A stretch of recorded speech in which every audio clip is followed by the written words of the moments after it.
Well, hello there. Appreciate everybody being here. Obviously, my heart condolences go out to the football world in terms of Mike Leach, a legend, and his passing unexpectedly.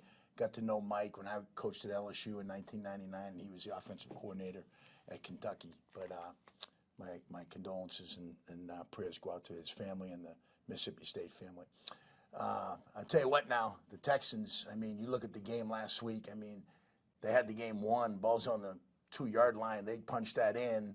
Coach Smith had those guys going, and they play extremely hard. They've done a great job. The ball hadn't bounced their way, but they took a really good Dallas team to the brink and really had the game won there. They punched that thing in. So we got our hands full offensively. You know, they got the 2-platoon system with the quarterbacks. Driscoll's does a great job. I remember when he gave us fits when I was at Baltimore at Cincinnati, doing the same type of packages, and Mills can make all the throws. He's a stand in the pocket guy, but he can make every throw there is, and they got a heck of a running back. They got 3 really good wideouts, so we got our hands full, and with that, I'll open it up for questions. Joe, the Brandon Williams you saw on Sunday in Denver, is that the Brandon Williams you remember? Yeah, you know, Brendan did a great job for coming in, and he's got familiar with the system, and he knows Coach Spags. There's some carryover, but he did. He went in there and gave us some really good snaps. He was physical, did a great job down on the goal line. I think we brought him here to knock the run out, but he was in on a half a sack. So he did some good things, and we just know we want him to continue to get better.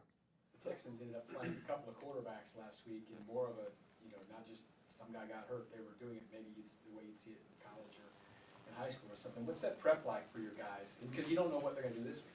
Well, you know, really, they had done it all year, but in situations. But, I mean, last week it was within the series. It was, hey, you start this series. It was within the drive. So it's challenging, and you guys got to be on point. And Coach Spags has done a great job, and the staff has with the guys knowing that, what's going to happen. You know, you never know, but what both quarterbacks do well. So we're ready for that. Joe, the longest tenured guys in your group are Frank and Chris. I just wonder, coming in to a defense where those guys have had success previously, how you see them working this year, and how have you tried to sort of help them motivate the rest of the room given their tenure together? Well, they've done a great job. Obviously, that was one of the big reasons I came here. You know, my relationship with Coach Spags and then Coach Reed, and but Frank and Chris have been tremendous. They're doing a great job in terms of leadership. They're playing their tails off, and I think they both have done a great job all year. Frank was on a roll, then obviously the suspension, but he came back, had two great games out of the gate there when he came back with the Chargers and the Rams, and I think both those guys are going to finish strong and continue to do what they've been doing. Frank has obviously a history of having illnesses, or obviously trying to manage, I guess, what he intakes in order to obviously be in peak condition.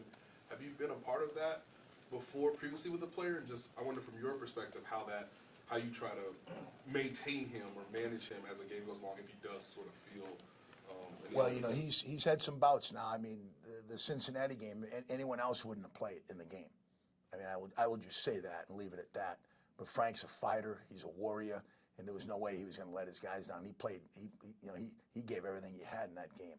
But it's just one of those things that he's had in the past, and he's done a really good job of watching what he eats and drinks and his body, and so he could play at peak top performance. How challenging has it been for him, because he's playing a lot thinner than he was before? I mean, he looks like a different guy than when he got here. It's a tough position to play when you've lost that kind of weight. What's it been like to watch him kind of battle through that part too? Well, I think he's in the 240s range. He's been a little higher than that, but I mean, he's quicker, more explosive, and I don't think it slowed him down in terms of the physicality, and he's done a great job with that.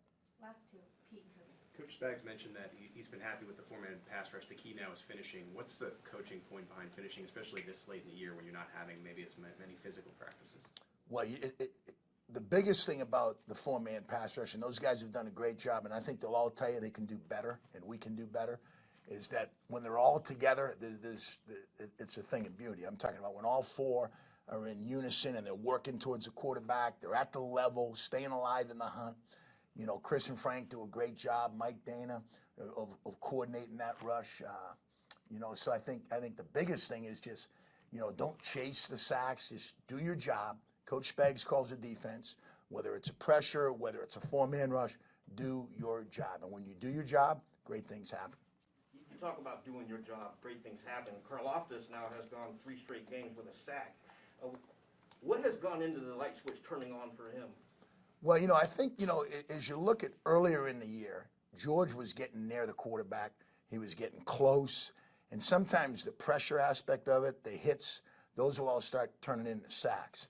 And then there's been a lot where he's missed, where he's had him in the grass. The first play of the game last week, he had Russell Wilson right around the waist. Now, that's not easy. It's a lot easier than me standing here saying you're going to get that done. But just continuing to just getting better every week. And I always have said this, it's the hardest thing to do when you come into this league is rush the passer right away. Frank and Chris were talking about it with George. Both of those guys, Chris didn't start his first year. He was a situational player. Frank didn't start his first year. He was a situational player. So we've thrown a lot at George. He's handled it well. I just think he's going to continue to get better, and especially this last stretch. Thanks, everyone. Thank you. Appreciate it.